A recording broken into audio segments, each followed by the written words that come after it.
വെളിപാട് 2-ാം അധ്യായം.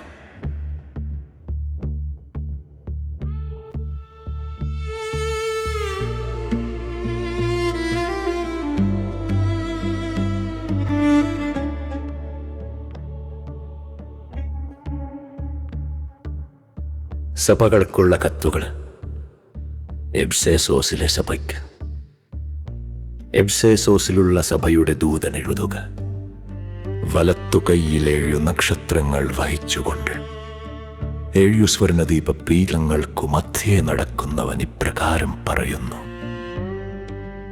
നിന്റെ പ്രവൃത്തികളും പ്രയത്നങ്ങളും ക്ഷമാപൂർവമായി ഉറച്ചു നിൽപ്പും ദുഷ്ടരോടുള്ള സഹിഷ്ണുതയും ഞാൻ മനസ്സിലാക്കുന്നു. അപ്പസ്തോലന്മാരെന്ന് നടിക്കുകയും എന്നാൽ അങ്ങനെയല്ലാതിരിക്കുകയും ചെയ്യുന്നവരെ പരിശോധിച്ച് അവർ വ്യാജം പറയുന്നവരാണെന്ന് നീ കണ്ടുപിടിച്ചു. തീർച്ചയായും ക്ഷമാപൂർവം പിടിച്ചു നിൽക്കാന്തക്ക കഴിവ് നിനക്കുണ്ട്. എന്റെ നാമത്തെ പ്രതി പീഡകൾ സഹിച്ചിട്ടും നീ ക്ഷീണിച്ചില്ല.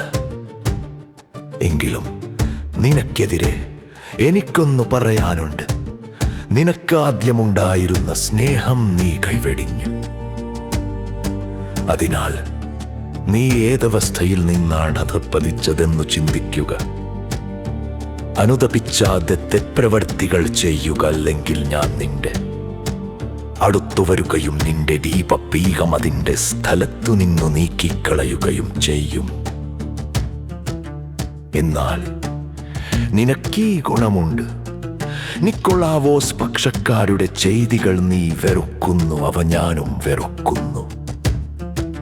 ആത്മാവ് സഭകളോടരുളി ചെയ്യുന്നതു ചെവിയുള്ളവൻ കേൾക്കട്ടെ. വിജയം വരിക്കുന്നവനു ദൈവത്തിന്റെ പറുദീസായിലുള്ള ജീവവൃക്ഷത്തിൽ നിന്നു ഞാൻ ഭക്ഷിക്കാൻ കൊടുക്കും.